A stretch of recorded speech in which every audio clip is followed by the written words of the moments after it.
Wikipedia दुनिया का सबसे बड़ा encyclopedia, neutral point of view, यही इसका मोटो है। लेकिन क्या होगा अगर मैं आपको बताऊं कि इस न्यूट्रल एनसाइक्लोपीडिया पर सिर्फ 4 एडिटर्स मिलकर किसी पूरे ऑर्गेनाइजेशन की पहचान बदल सकते हैं, उसे एक सिविल राइट्स ग्रुप से एक फैसिस्ट आउटफिट में कन्वर्ट कर सकते हैं। ये थियोरी नहीं है, ये एनपीओवी और इन्वेस्टिगेटिव जर्नलिस्ट एशली रिंसबर्ग की एक डॉक्यूमेंटेड इन्वेस्टिगेशन है और आज हम उसे आपके सामने रखेंगे। नमस्कार, मैं हूं निर्वा मेहता और आप देख रहे हैं द पैम्फलेट।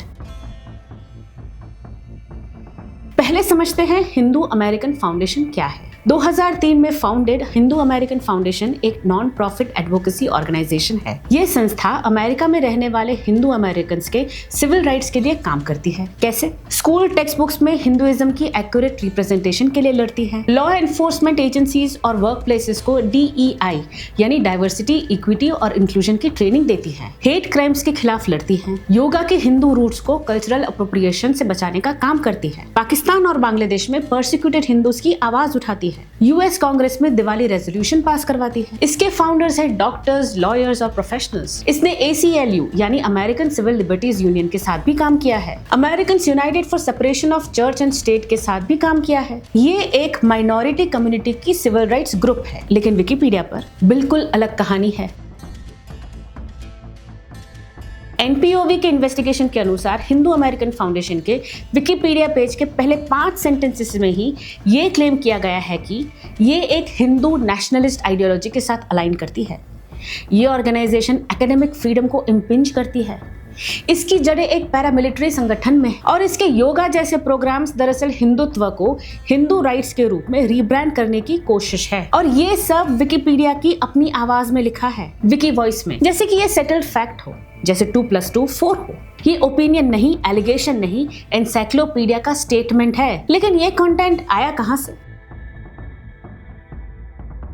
एनपीओवी और एशली रिंसबर्ग ने विकिपीडिया के पब्लिक मेटा डेटा को खंगाला और जो मिला वो चौंकाने वाला है। हिंदू अमेरिकन फाउंडेशन के विकिपीडिया पेज के 80% कंटेंट सिर्फ 4 एडिटर्स ने लिखा है। ट्रांगाबेलम, कौटिल्य 3, लाइटेक्स और शाहिनशाह 121 और 5वां नाम वनामोंडे 93 जो विकिपीडिया का सबसे पावरफुल एडमिन्स में से एक है। वो इस क्लस्टर के हर मूव के बाद इंटरवीन करता है और हर बार हिंदू अमेरिकन फाउंडेशन के खिलाफ। ये रैंडम वॉलंटियर्स का कोइंसिडेंस नहीं लगता। एनपीओवी की इन्वेस्टिगेशन के अनुसार ये सब शुरू हुआ 2021 में। अप्रैल 2021 रटकर्स की प्रोफेसर ऑड्रे ट्रुस्के ने हिंदू अमेरिकन फाउंडेशन पर पब्लिक अटैक शुरू किए। उन पर आरोप लगाया कि Hindu American foundation Hindu nationalism को प्रमोट करती है। यहाँ तक कि कोविड रिलीफ फंड्स के मिसयूज के इंसिनुएशंस भी ट्विटर पर सर्कुलेट हुए। मार्च 2021 यानी कि ट्रुस्के के अटैक्स के पहले एडिटर ट्रांगाबेलम ने ट्रुस्के का विकिपीडिया बायोग्राफी पेज बनाया। आज भी उस पेज पर उनका 57% ऑथरशिप है। मई 2021 हिंदू अमेरिकन फाउंडेशन ने ट्रस्के और कई ऑर्गेनाइजेशन के खिलाफ डिफेमेशन लॉसूट फाइल किया। जुलाई 2021 एक नई ऑर्गेनाइजेशन बनी, south Asia scholar activist collective SASAC, जिसे ट्रुस्के ने को-फाउंड किया था। इसकी वेबसाइट जुलाई 6 को लाइव हुई। जुलाई 10 को यानी सिर्फ 4 दिन बाद ट्रांगाबेलम ने इस brand new almost unknown organization का रेफरेंस ट्रुस्के के विकिपीडिया पेज पर ऐड कर दिया। एक रैंडम विकिपीडिया वॉलंटियर को 4 दिन में किसी नई ऑब्सक्योर वेबसाइट का पता कैसे चला? यही असली सवाल है।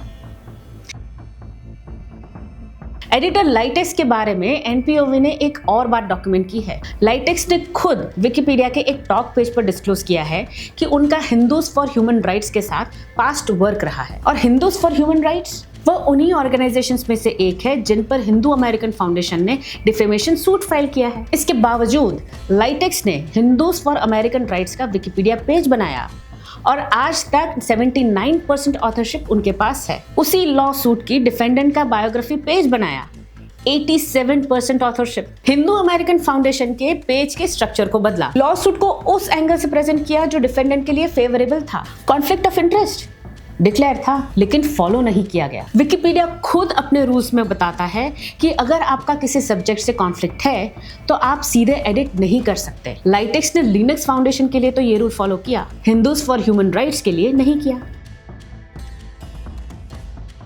2025 में एक और क्लेम हिंदू अमेरिकन फाउंडेशन के विकिपीडिया पेज पर ऐड हुआ। लिखा गया था कि हिंदू अमेरिकन फाउंडेशन पर डिपार्टमेंट ऑफ जस्टिस के कंप्लेंट फाइल की गई है कि ये इंडिया की बीजेपी का अनरजिस्टर्ड फॉरेन एजेंट है। Department of justice, complaint, foreign agent, ये पढ़कर कोई भी समझेगा कि डिपार्टमेंट ऑफ जस्टिस ने इन्वेस्टिगेशन किया है। लेकिन एनपीओवी की इन्वेस्टिगेशन के अनुसार क्या हुआ था? कैलिफोर्निया के एक सिख गुरुद्वारा ने एक लॉ फर्म हायर करके डिपार्टमेंट ऑफ जस्टिस को एक अनसॉलिसिटेड लेटर भेजा, फिर एक प्रेस रिलीज जारी की। बस डिपार्टमेंट ऑफ जस्टिस ने कोई इन्वेस्टिगेशन अनाउंस नहीं की है, कोई कमेंट भी नहीं दिया। लेकिन मदर जोन्स इसे बॉम्बशेल कह रहा है। द गार्डियन ने इसे कवर किया और फिर वही आर्टिकल्स विकिपीडिया साइटेशन बने। आप क्रोनोलॉजी समझिए, एक बे एरिया गुरुद्वारा का letter, media coverage, Wikipedia citation, encyclopedia fact, यही है information laundering, the old game of circular citation.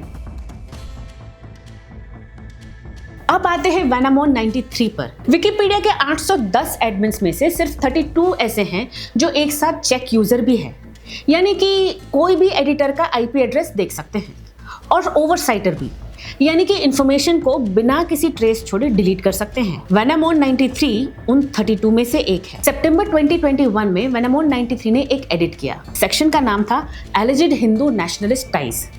उन्होंने एलिजिड हटा दिया, नया नाम हिंदू नेशनलिस्ट टाइज।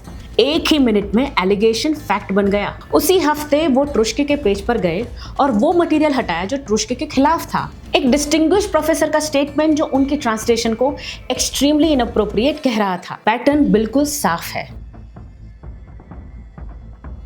एनपीओवी इस फेनोमेनन को नाम देती है क्लस्टर सोर्सिंग। विकिपीडिया का दावा था क्राउड सोर्सिंग से बायस खत्म होगा, लेकिन हुआ उल्टा।